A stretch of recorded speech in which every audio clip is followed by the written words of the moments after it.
வாழிய செந்தமிழ், வாழ்க நற்றமிழர், வாழிய பாரதமணி திருநாடு. பாரதமணி திருநாடு நேயர்கள் அனைவருக்கும் வணக்கம். நாம் திரு சோ அன்று சொன்னது என்ற தலைப்பில் அவரது தீர்க்க தரிசன கருத்துக்களை பார்த்து கொண்டிருக்கிறோம். அந்த வகையிலே இன்று 7வது பகுதியாக அவர் திரு எம்ஜிஆர் திமுகவில் இருந்து பிரிந்தபோது 15/10/1972 கருணாநிதி வெர்சஸ் எம்ஜிஆர் என்ற தலைப்பில் எழுதியுள்ள ஒரு கட்டுரையை பார்ப்போம். அது அன்றைய சூழ்நிலையை நமக்கு படம் பிடித்து காட்டுவதோடு இன்றைய சூழ்நிலை வளர அது எப்படி காரணமாக இருந்தது என்பதையும் நமக்கு உணர்த்துகிறது. அந்த கட்டுரை இதோ. அண்ணாவின் மறைவு திமுகவினர் அனைவருக்குமே ஒரு பெரிய பயத்தை உண்டு பண்ணிவிட்டது. இனி கழகம் என்ன ஆகுமோ என்ற கேள்வி அவர்களிடையே பெரிதாக எழுந்து நின்றது. அண்ணாவுக்கு பின் யார் என்ற போட்டியும் எழுந்தது. அந்த இடத்திற்கு ஆசைப்பட்டவர்கள் 3 பேர்: கருணாநிதி, நெடுஞ்செழியன், மதியழகன். இவர்கள் மூவருக்கும் இடையே சமரச அபேட்சகர் எம்ஜிஆர் ஒருவர்தான்.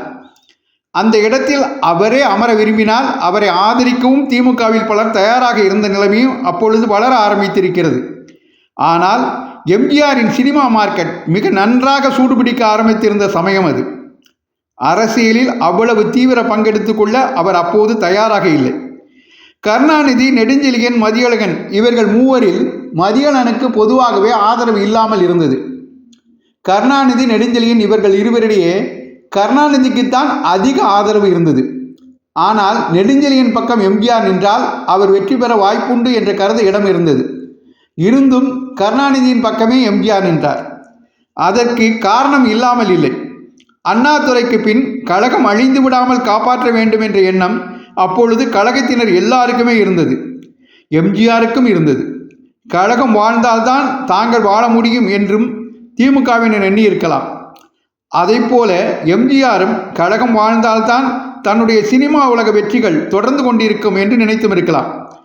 கழகத்தை கட்டி காத்து அரசாங்கத்தையும் நடத்தும் அளவிற்கு நெடுஞ்செழியனிடம் மனத்தெம்பு கிடையாது என்று கழகத்தில் ஒரு பரவலான அபிப்பிராயம் இருந்தது.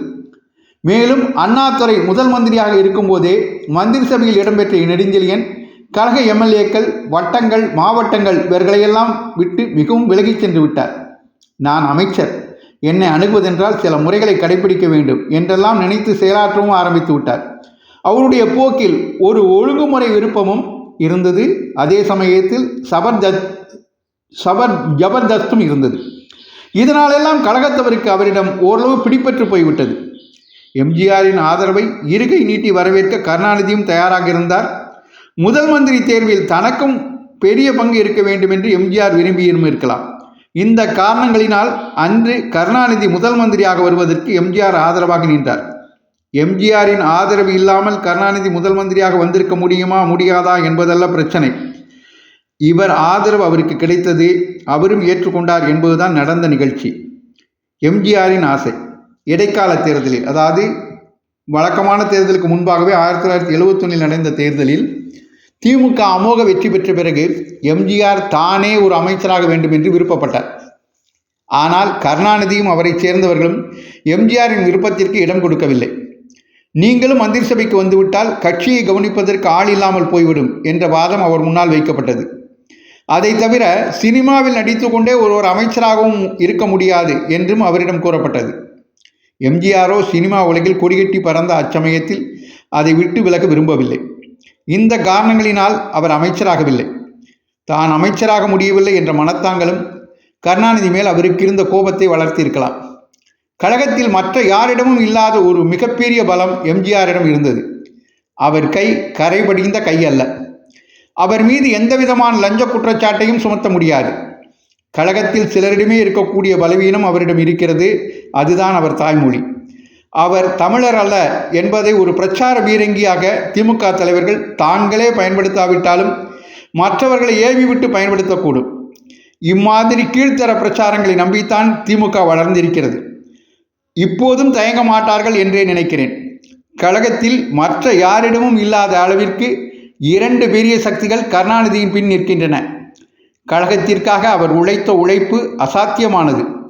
தியாகம் என்று கழகத்தவர்கள் நினைக்கக்கூடிய அளவுக்கு உயர்ந்த உழைப்பு அது. 2வது அதிகாரம். அவருடைய அவசரமும் ஆத்திரமும் அவருடைய பலவீனங்கள். கழகத்தாரின் ஊழல்களும் அவருக்கு பலவீனமே.